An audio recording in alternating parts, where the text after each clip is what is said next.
Hello दोस्तों, आज हम आपको बताएंगे त्रिकोणमिति के कुछ अनुप्रयोग जिसके द्वारा हम दूरी और ऊंचाई को ज्ञात करेंगे।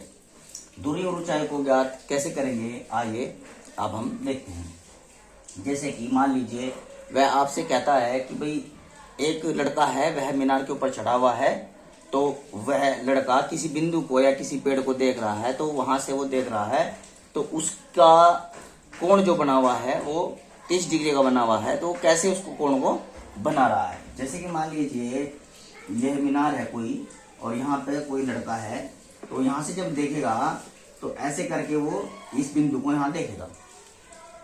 जब ऊपर से कोई चीज देखेगा, कोई लड़का हो कुछ भी हो, चाहे अगर ऊपर से कोई देखेगा तो ऊपर से आने वाला जो कोण बनेगा वह कोण बनेगा यहाँ पे, ठीक है, क्योंकि उसकी आंख वो सीधा खड़ा है और आंख से वो नीचे देख रहा है। तो यहाँ पे जो कोण बनेगा इसको कहते हैं अवनमन कोण।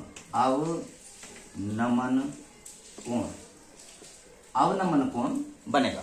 और जब यहां से इस बिंदु से उस मीनार के शिखर को देखा जाएगा तो यहां पर भी जो कोण बनेगा उसको कहेंगे हम उन्नयन कोण। उन्नयन कोण, उन्नयन कोण। देखो अवनमन कोण क्यों है, क्योंकि वो झुक के देख रहा है ऐसे करके। जैसे कि हम नमस्ते करते हैं, किसी को नमन करते हैं, तो नमन कैसे करते हैं, झुक करके। तो वो झुक करके कर रहा है, तो इसी वजह से इसका नाम है अवनमन कोण। और यहाँ पे आंखें उठा के देख रहा है, यानी कि आंखें उठा के देख रहा है, नयन को उठा के देख रहा है, इसलिए इसका नाम है उन्नयन कोण।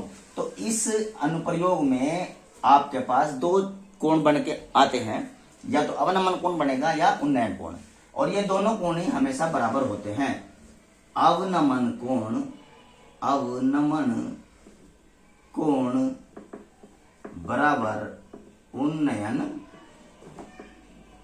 कोण।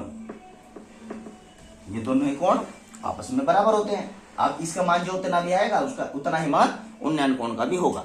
सवाल हम जब भी लगाएंगे, हम यहाँ का अगर हमें कोण दे भी दिया जाए तब भी हम ये मान के चलेंगे कि हम इसको उन्नयन कोण में परिवर्तित करना है और फिर अपना सवाल आगे लगाना है।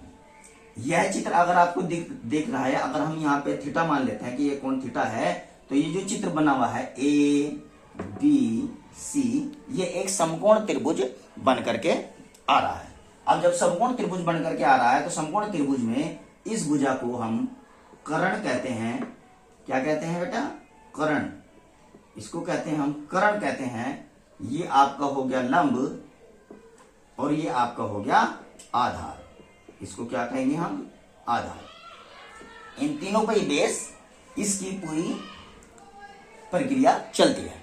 अब इन तीनों को बेस लगा करके अगर वह यहां से यहां तक की दूरी देगा तो आपसे वो इसकी दूरी पूछेगा, या अगर इसकी दूरी देगा तो इसकी दूरी पूछेगा। मतलब इन तीनों में से वो आपको एक चीज की दूरी देगा और एक की आपसे पूछेगा। और या कोण देगा, कोण आपको देगा, जितना भी कोण देगा वो थीटा का मान देगा, और आपको एक दूरी देगा, चाहे वो यहाँ की दूरी दे दे, यहाँ की दे दे। अब कंडीशन क्या होती है इसमें लगाना, क्या होता है कि आप इसमें साइन, कोस और टेन इन तीनों को लगाएंगे। यह थीटा जो होगा हमारा, साइन थीटा, कोस थीटा और टेन थीटा हम लगाएंगे। थीटा का मान कुछ भी वो देगा हमें, यहाँ पे उसको हम लगाएंगे। अब इनको मान निकालने के लिए होता क्या है कि हमें एक सूत्र फॉलो करना होता है, एल ए एल बटे के ए। इसको हम फॉलो करेंगे। एल का मतलब हमारा लंब है, ए का मतलब हमारा आधार है और के का मतलब हमारा कर्ण है। तो इसको आप ध्यान से देख करके चलेंगे। ये जो पहला मान होगा ये आपका साइन का होगा, इसका मतलब लंब बटे कर्ण, तो ये हो जाएगा आपका एल बटे के, लंब बटे कर्ण। साइन माने होता है लंब बटे कर्ण, और कोस का मान हो जाएगा आपका आधार बटे कर्ण, यानी कि ए बटे के, और टेन का मान हो जाएगा आपका लंब बटे आधार। ये आपका मान हो जाएगा। इस प्रकार से हम उसका मान निकालेंगे जो हमें इस सवाल के अंदर वो देगा। अगर वह लंब देगा तो कर्ण पूछेगा, आधार देगा तो भी कर्ण पूछ सकता है, कर्ण दे करके आधार पूछ सकता है, लंब पूछ सकता है। लेकिन अगर वो लंब देगा तो भी आधार पूछेगा, या आधार देगा तब लंब भी पूछ सकता है, ठीक है। तो अगर हमारे पास लंब और आधार आ गए, यानी कि इसकी दूरी पूछी है, इसकी दी है, तो हम क्या लगाएंगे, टेन लगाएंगे।